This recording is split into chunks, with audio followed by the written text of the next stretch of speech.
என் பொண்ணு வந்து இப்போ இது பிகாம் படிச்சிருக்கிறாவோ.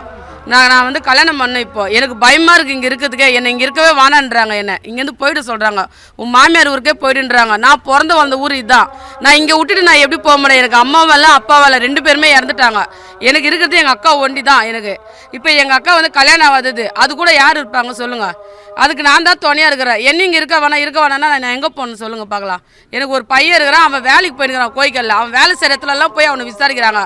எனக்கு அசிங்கமாக இருக்குமான்னு சொல்கிறான். எனக்கு என்னம்மா இது உண்மையில பொய்யான கேஸுங்க மாறி பண்ணுறாங்க. 35,000 ரூபாய் செலவு பண்ணி என் பையன் எடுத்தான். கோயிக்கல்ல வேலை செய்கிறவன், கூலி வேலைக்கு போகிறவன்.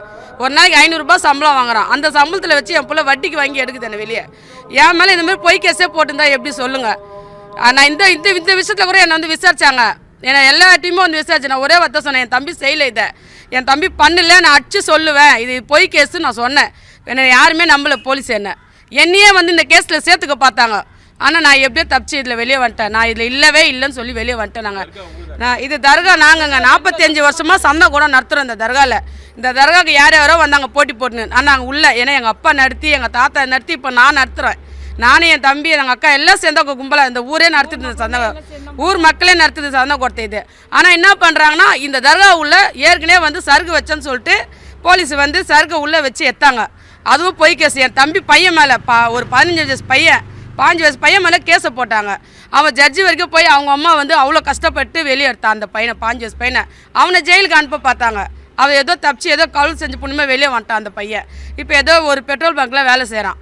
சரிங்களா? இப்போ அவள் போய் என் தம்பி பொன்னாடி, என் தம்பி பையன், நான் குடும்பத்தையே ஜெயிலுக்கு அனுப்புறேன்னா, என் தம்பி வியாபாரம் பண்ணால் நாங்கள் இல்லைன்னு சொல்ல, சருக்கு விற்றா இல்லைன்னு சொல்ல, அவன் வயிற்று பொழப்புக்கு 10 ரூபா சம்பாரிச்சான். அதுக்காக அவனை ஜெயிலுக்கு கூட அனுப்பிச்சிங்க. நாங்கள் இல்லைன்னு சொல்ல. தம்பி பொன்னாடியும் ஜெயிலுக்கு போனான், அவளும் இல்லைன்னு சொல்ல. ஆனால் நான் என்ன கேட்குறேன்னா, திருந்தறதுக்கு ஒரு வாய்ப்பே இல்லைங்களான்னு தான் கேட்குறோம். வாய்ப்பு கொடுங்க தான் கேட்குறோம். ஒரு வருஷம் அவன் இதில் இதுவே இல்லை, இந்த வியாபாரமே அவன் பண்ணல. நான் எந்த கோயில் வேணாலும் நான் சத்தியம் பண்ணுவேன், அவன் வியாபாரம் பண்ணலங்க. அவன் என் பேர் சாயிராங்க. என் பேர் பிளே ஸ்டோர் மற்றும் ஆப் ஸ்டோரில் இருந்து பாலிமர் செயலியை QR கோடு மூலம் பதிவிறக்கம் செய்யுங்கள். செய்திகளை உடனுக்குடன் பெறுங்கள்.